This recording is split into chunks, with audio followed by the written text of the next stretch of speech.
누가복음 21장 7절에서 11절까지 말씀을 봉독해 드립니다.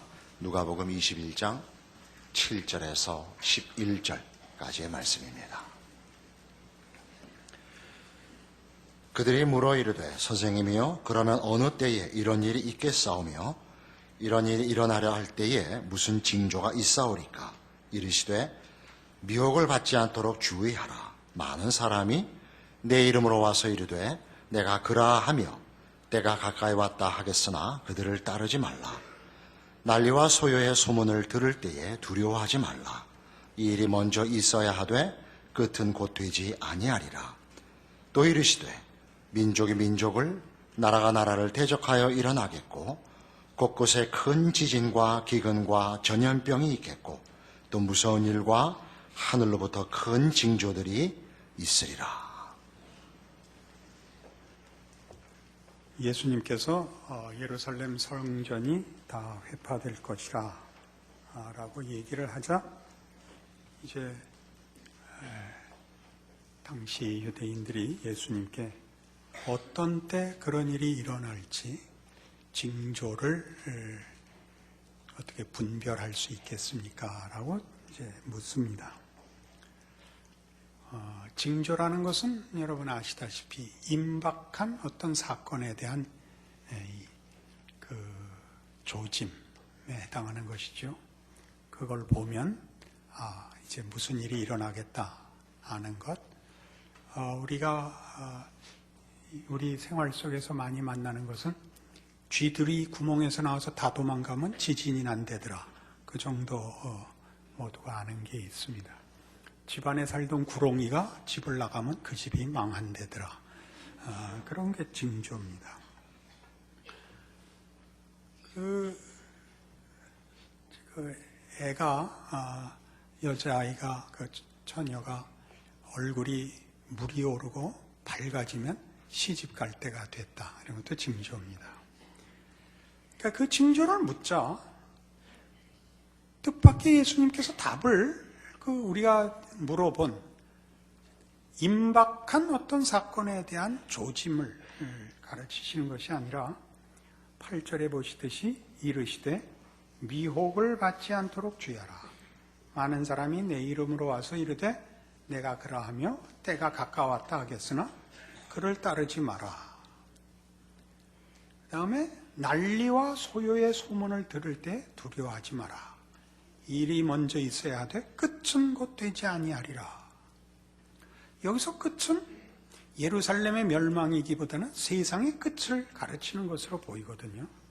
지금 묻는 것은 예루살렘의 멸망에 대한 임박한 어떤 사건에 대한 질문이었는데 그 징조를 구했더니 세상 끝날까지 있을 어떤 세상의 그 흐름에 대한 얘기로 답을 하십니다. 10절 또 이르시되 민족이 민족을 나라가 나라를 대적하여 일어나겠고 곳곳에 큰 지진과 기근과 전염병이 있겠고 또 무서운 일과 하늘로부터 큰 징조들이 있으리라.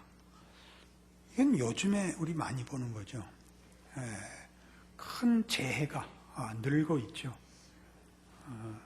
이런 자연재해가 있을 것이라 라는 이 일들은 인류 역사 전체에 대한 어떤 예수님의 그 예언입니다. 지금 한 질문에 대해서 질문하는 이들이 임박한 사건, 예루살렘의 멸망에 대한 징조를 구하는데 왜 예수님께서는 전 인류 역사의 끝에 관한 징조를 말씀하시는 걸까요? 이사야 7장에 가시면 이 일을 이해하는 데 대한 아주 좋은 구약의 사건이 있습니다. 구약성경 974페이지 이사야 7장입니다. 우시야의 손자요 요담의 아들인 유다의 아하스 왕 때 아람의 르신 왕과 르말리아의 아들 이스라엘의 베가 왕이 올라와서 예루살렘을 쳤으나 능히 이기지 못하니라. 어떤 사람이 다윗의 집에 알려 이르되 아람이 에브라임과 동맹하였다 하였으므로 왕의 마음과 그의 백성의 마음이 숲이 바람에 흔들림같이 흔들렸더라. 그때 여호와께서 이사야에게 이르시되 너와 내 아들 스알 야숲은 윗멋 수도 끝 세탁자의 밭 큰 길에 나가서 아하스를 만나 그에게 이르기를 너는 삼가며 조용하라. 르신과 아람과 르말리아의 아들이 심히 노할지라도 이들은 연기나는 두 부지깽이 그루터기에 불과하니 두려워하지 말며 낙심하지 말라. 아람과 에브라임과 르말리아의 아들이 악한 꾀로 너를 대적하여 이르기를 우리가 올라가서 유다를 쳐서 그것을 쓰러뜨리고 우리를 위하여 그것을 무너뜨리고 다부엘의 아들을 그 중에 세워 왕으로 삼자 하였으나 주 여호와의 말씀이 그 일은 서지 못하며 이루어지지 못하리라. 대저 아람의 머리는 다메섹이요 다메섹의 머리는 르신이며 65년 내에 에브라임이 패망하여 다시는 나라를 이루지 못할 것이며 에브라임의 머리는 사마리아요 사마리아의 머리는 르말리아의 아들이니라. 만일 너희가 굳게 믿지 아니하면 너희는 굳게 서지 못하리라 하시니라. 아수르가 맹위를 떨쳤던 이 팔레스타인과 메소포타미아 지역에 오늘날 아라비아의 그 정치권 속에서 아수르의 잔혹한 침략과 그 약탈을 견디지 못하여 대아수르 연맹을 조직하게 됩니다. 그것이 여기 나오는 북왕조 이스라엘과 아람입니다. 아람은 지금으로 얘기하면 시리아에 해당합니다. 그 아람과 북왕조 이스라엘이 손을 잡고 남왕조 유다에게 동맹을 맺자고 요구했는데 남왕조 유다의 왕 아하스는 이미 그때 아수르에게 이미 굴복하여 조공을 바치고 그 굴복한 상태였습니다. 그래서 그들이 유다 왕국을 침공하여 다윗의 왕권을 무너뜨리고 6절에 있듯이 우리가 올라가 유다를 쳐서 그것을 쓰러뜨리고 우리를 위하여 그것을 무너뜨리고 다부엘의 아들을 그 중에 세워 왕으로 삼자라는 이제 역성혁명을 꾀하고 있습니다. 아하스는 속이 탑니다. 그러자 하나님이 이사야를 보내서 걱정하지 마라 라고 하면서 10절 여호와께서 또 아하스에게 말씀하여 이르시되 너는 내 하나님 여호와께 한 징조를 구하되 깊은 데서든지 높은 데에서든지 구하라 라고 합니다. 그 앞에 이미 본 바와 같이 이 두 나라가 곧 멸망할 것이며 너희를 치러 올라오나 이기지 못할 것이라. 이걸 확실히 하기 위해서 징조를 구하라 라고 하자 아하스가 12절에 아하스가 이르되 나는 구하지 아니하겠나이다. 나는 여호와를 시험하지 아니하겠나이다 한지라. 이 말은 겸손한 표현이 아니고 하나님과는 상관없는 일입니다에 해당하는 표현입니다. 13절 이사야가 가로되 다윗의 집이여 원하건대 들을지어다. 너희가 사람을 괴롭히고서 그것을 작은 일로 여겨 또 나의 하나님을 괴롭히려 하느냐. 그러므로 주께서 친히 징조를 너희에게 주실 것이라. 보라 처녀가 잉태하여 아들을 낳을 것이요 그의 이름을 임마누엘이라 하리라. 그가 악을 버리며 선을 택할 줄 알 때가 되면 엉긴 젖과 꿀을 먹을 것이라. 대저 이 아이가 악을 버리며 선을 택할 줄 알기 전에 네가 미워하는 두 왕의 땅이 황폐하게 되리라.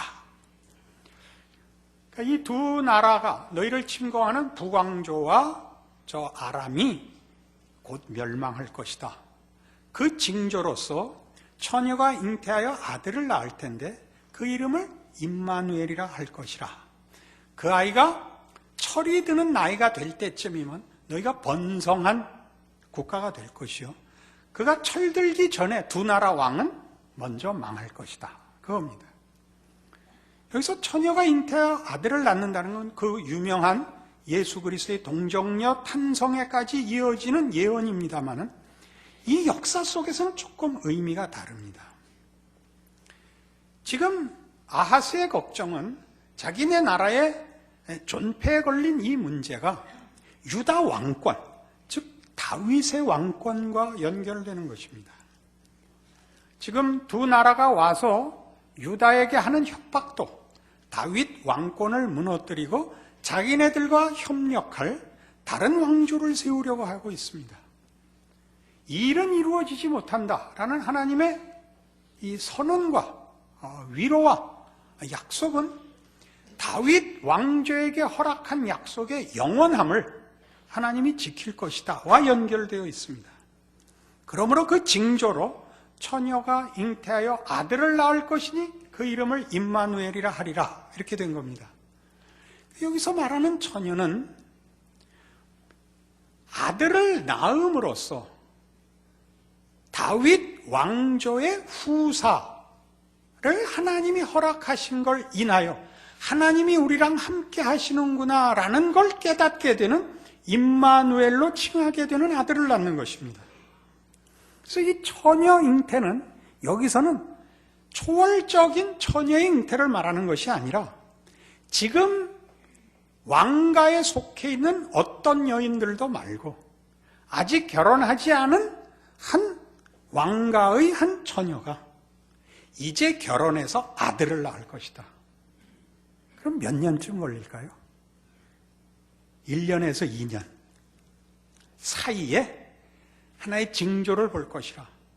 왕족의 후손을 너희에게 허락함으로써 하나님이 우리랑 함께 하시는구나를 알게 할 것이라. 그래야 그 아이가 미처 철이 들기 전에 저 두 나라는 망할 것이라. 그겁니다. 그 약속대로 이 예언이 주어진 것이 기원전 733년경으로 추측되고 있습니다. 그리고 북왕조 이스라엘은 722년에 멸망합니다. 아람도 함께 멸망합니다. 그러니까 이 아이가 한 10살쯤 될 때 북왕조와 아람이 망하는 것이고 유다는 튼튼해지는 것이죠. 이것은 우리에게 뭘 가르치느냐 하면 지금 보이는 세력들이 역사를 쥐고 있다고 너희가 생각하지만 역사를 쥐고 있는 것은 나다. 시간은 우연과 다툼 속에서 운명을 결정해 나가는 것이 아니라 내가 한 약속을 이루기 위하여 흘러가는 시간이다. 그래서 아무 생각 없이 인간이 흔들어 댈 수 있는 것이 아니다 라는 것을 이 사건에서 보입니다. 그 하나 더 가서 이 예언이 누구에 가서 진정한 의미로 구체화되느냐 하면 누가복음 1장에 보시듯이 예수님의 탄생에서 그 진정한 이 징조의 뜻이 밝혀집니다. 누가복음 1장 31절. 천사가 마리아에게 와서 하는 얘기입니다.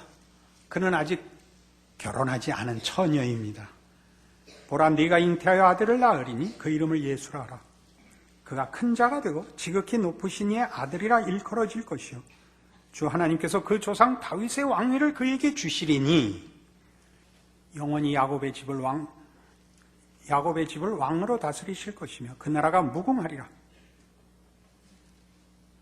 이 외 천사가 마리아에게 허락한 이 동정녀 탄생으로 태어날 예수가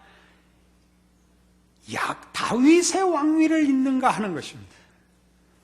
하나님이 다윗에게 한 약속, 하나님의 통치의 영원함과 궁극적 승리를 이루실 분으로 예수는 오시는 것입니다. 그래서 이 누가복음에서는 이 동정녀 탄생이 그 메시아가 다윗의 왕위를 이으며 다윗의 왕위에 허락된 영원한 약속을 이루실 분으로, 마태복음에서는 또 다른 측면에서 임마누엘, 네가 아들을 낳으리니 그 이름을 임마누엘이라 하리라. 하나님이 우리와 함께 하심입니다. 그것이 가지는 의미는 복음서에서는 이제 아까 본 이사야서보다 하나 더 나가죠. 시간은 하나님이 쥐고 있다. 하나님의 뜻을 이루기 위하여 허락된 것이다. 그리고 시간 자체나 세상이 뜻을 만들어내는 것이 아니라 하나님만이 세상과 시간, 역사의 결국을 하나님이 만드신다. 처녀가 애를 낳듯이 우리가 낳는 아이가 아니라 하나님만이 주실 수 있는 아이로 세상이 만들어내는 결국으로 천국에 오는 것이 아니라 하나님의 성실하신 개입과 신실하신 인도로 이 세상은, 역사는 그의 약속을 향하여 갈 것이다 라는 내용이 됩니다.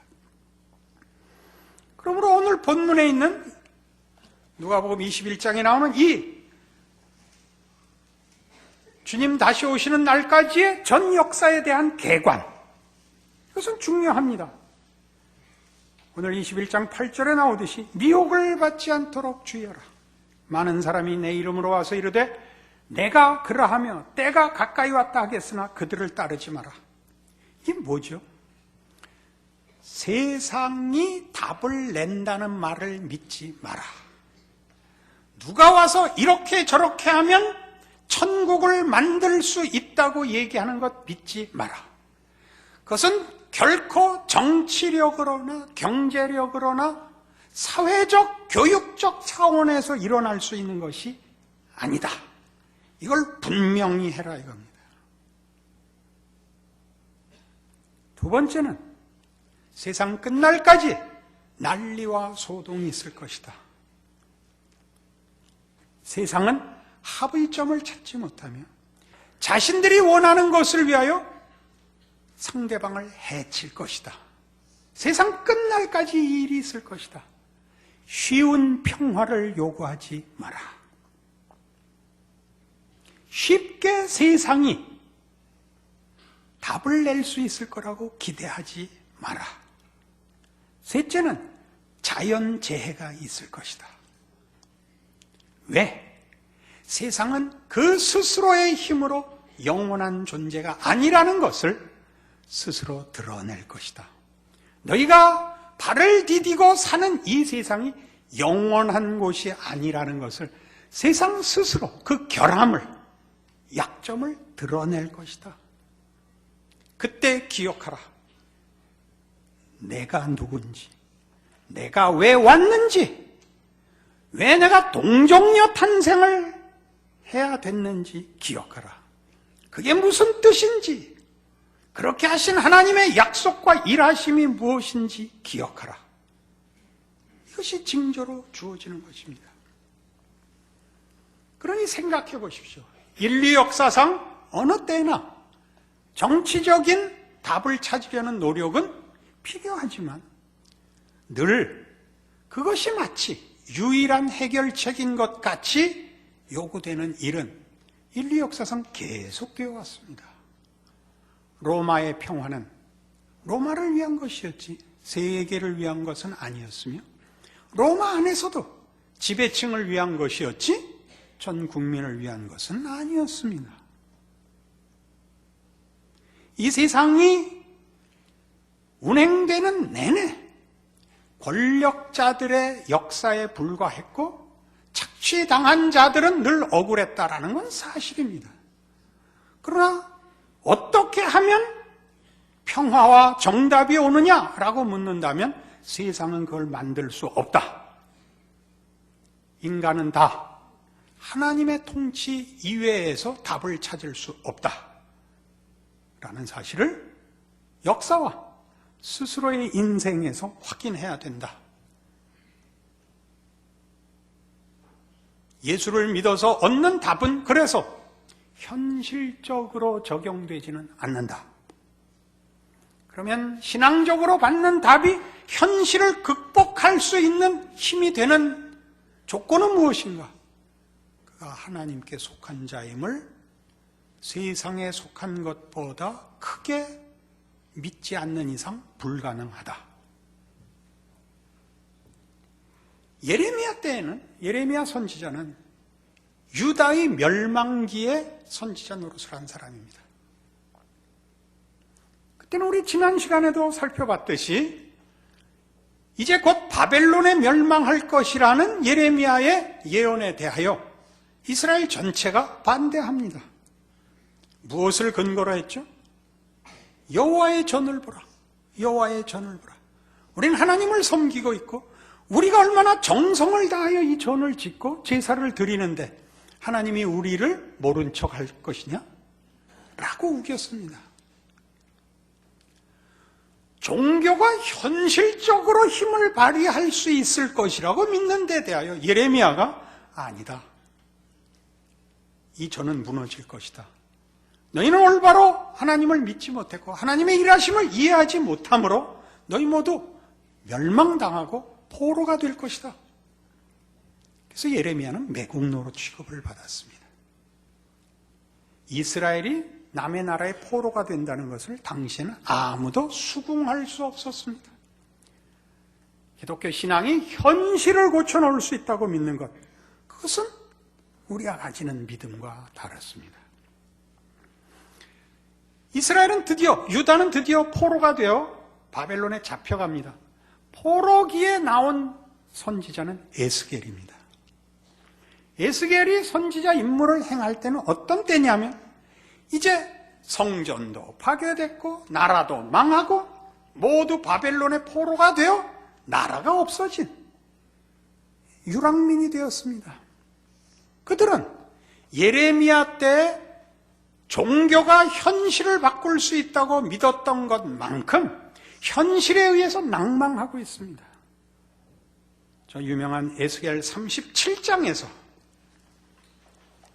하나님의 말씀을 에스겔은 포로된 이스라엘에게 이렇게 전합니다. 구약성경 1208페이지입니다.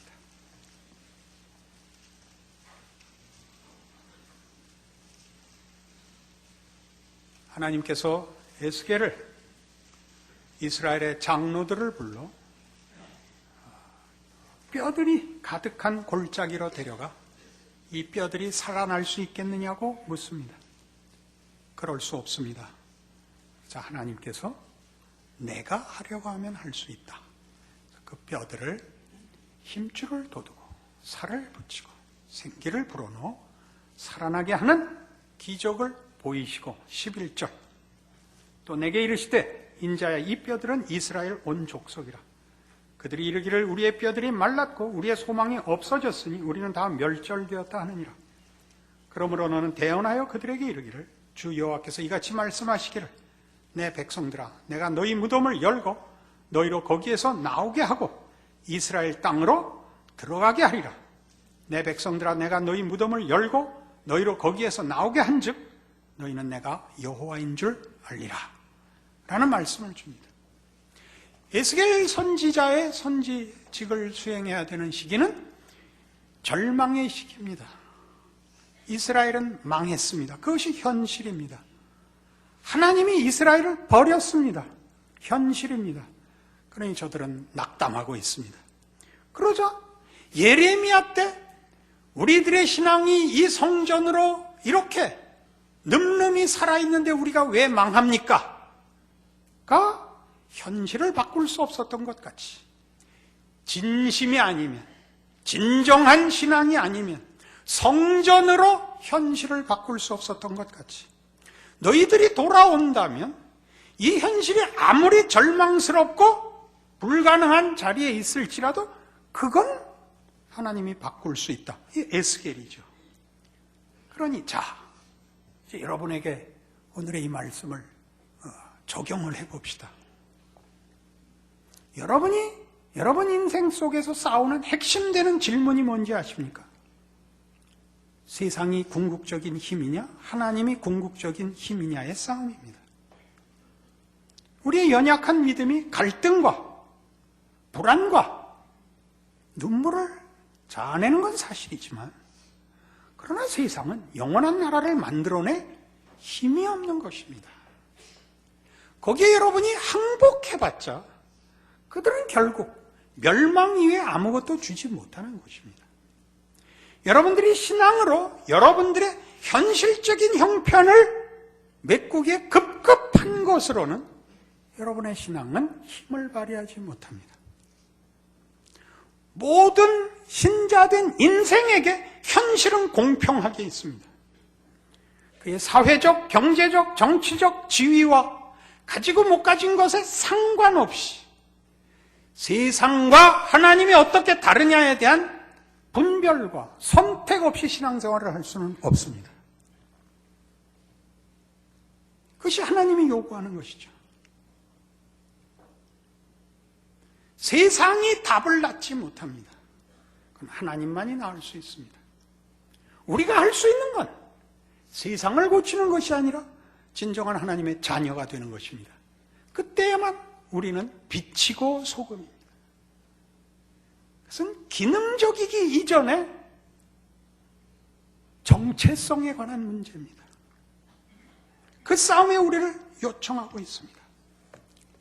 그래서 예수를 믿는다는 것은 세상을 기독교식으로 생각하는 것을 말합니다.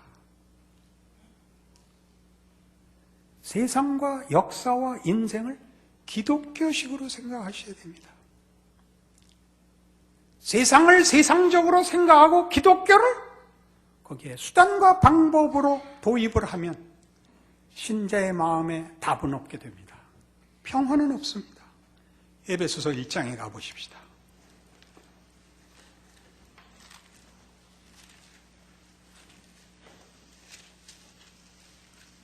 신약성경 310페이지 에베소서 1장 7절입니다. 우리는 그리스도 안에서 그의 은혜의 풍성함을 따라 그의 피로 말미암아 속량 곧 죄사함을 받았느니라. 이는 그가 모든 지혜와 총명을 우리에게 넘치게 하사 그 뜻의 비밀을 우리에게 알리신 것이요 그의 기뻐하심을 따라 그리스도 안에서 때가 찬 경륜을 위하여 예정하신 것이니 하늘에 있는 것이나 땅에 있는 것이 다 그리스도 안에서 통일되게 하려 하심이라. 그리스도 안에서. 그리스도는 임마누엘이요 동정녀 탄생입니다. 그것이 갖는 의미를 알아야 됩니다. 세상은 진보하거나 회개하여 평화와 천국을 만들지 않습니다. 그건 하나님만이 하시는 일입니다. 세상은 하나님을 반대하는 정신과 물질이 전부입니다. 하나님만이 이 일을 하시고 그 나라의 백성으로 우리를 부르고 있습니다. 예수로 부르고 있습니다. 예수는 하나님의 성실함과 초월적인 능력과 그리고 자비와 은혜의 증거입니다. 여러분이 하나님의 자녀가 됐다는 것이 무엇인지를 아는 믿음으로 여러분의 인생을 사십시오. 와서 징징대지 마시고 끝없이 기도 제목을 나열하지 마시고 신자다운 배짱과 초를 가지십시오. 기도하십시다. 하나님 아버지 은혜를 감사합니다. 우리의 믿음 없는 것과 연약한 것을 고백하고 하나님의 도우심을 구합니다. 우리가 마땅히 세상을 이겨야 하는 줄 믿습니다. 우리로 벌벌 떨며 세상에 겁을 내어 하나님 앞에 그 해답이나 받으러 오는 불쌍한 처지를 넘어서는 신앙을 주시옵소서. 예수님 이름으로 기도합니다.